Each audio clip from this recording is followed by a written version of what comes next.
Good evening class 10th के प्यारे बच्चों।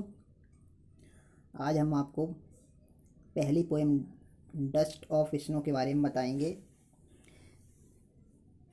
जो आपका 4 नंबर का होगा। Read the following extract of poetry and answer the question given below. इसमें एक पैसेज आपका दिया हुआ होगा, पेपर में आएगा, और उसमें से आपके लिए उसी के पैसेज के आधार पर 2 प्रश्न ये होंगे दिए हुए। इसमें से उसको उसके आंसरों को उसमें से छांट कर लिखना है। तो पहला पैसेज है, the the way a crow shook down on me the dust of snow from a hemlock tree. नीचे अब इसके क्वेश्चन दिए हुए हैं, प्रश्न दिए हुए हैं। पहला प्रश्न है, where was the poet standing. Where was the poet standing, लेखक कहाँ खड़ा है।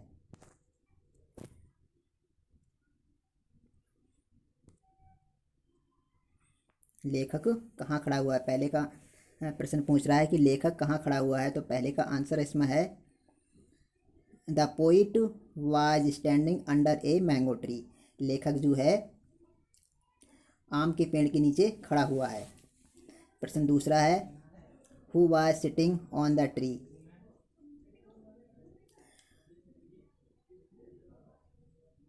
पेड़ पर कौन बैठा था। Who was sitting on the tree यानी पेड़ पर कौन बैठा था। तो इसका आंसर है, crow was sitting on the tree. Crow was sitting on the tree यानी कौवा पेड़ पर बैठा था। प्रश्न तीसरा है, where does the particles of snow fell. बर्फ के कण कहाँ गिरे। Where does the particles of snow fell यानी बर्फ के कण कहाँ गिरे। तो इसका सही आंसर है, the particle of snow fell on the poet यानी कि जो बर्फ के कण थे वो कवि के ऊपर, कवि पर गिरे। प्रश्न चौथा है, under which tree was the poet standing. लेखक कौन से पेड़ के नीचे बैठा था या खड़ा हुआ था। Under which tree was the poet standing, लेखक जो है कौन से पेड़ के नीचे खड़ा हुआ था। तो इसका आंसर है, poet was standing under the hemlock tree यानी कवि जो है सफ़ेद पुष्प वाले विषैले पेड़ के नीचे खड़ा हुआ था, यानी हेमलॉक पेड़ के नीचे खड़ा हुआ था। पैसेज दूसरा है, has given me my heart a change of mood and saved some part of a day I had रूइड।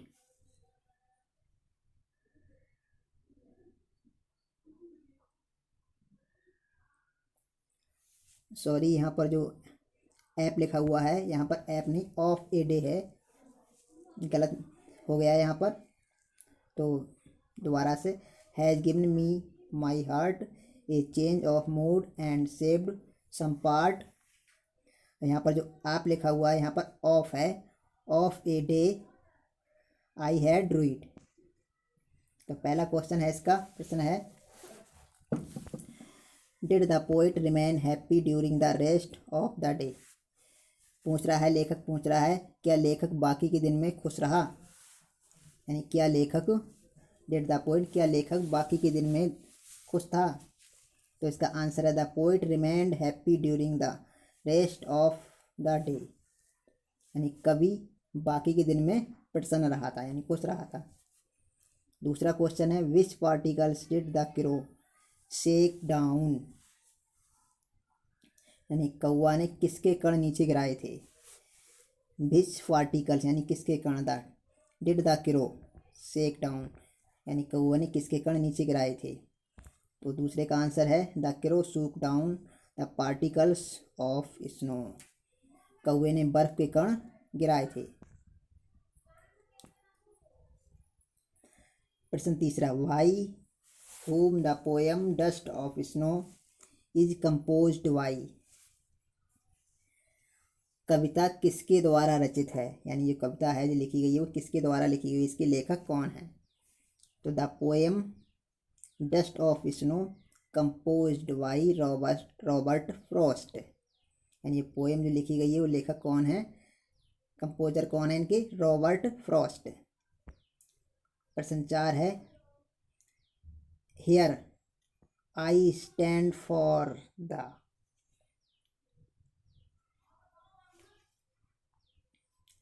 अब यहाँ पर है here I stand for the, यानी यहाँ पर मैं, जो मैं शब्द आया है किसके लिए है, तो यहाँ पर आई स्टैंड फॉर पोइट, यहाँ पर जो मैं शब्द आया है मैं एक कवि के लिए है। तो क्लास 10th के बच्चों, आज हमने इसका पहली पोएम आपकी डस्ट ऑफ स्नो का पैसे कराया है। नेक्स्ट वीडियो में हम दूसरी पोएम कराएंगे।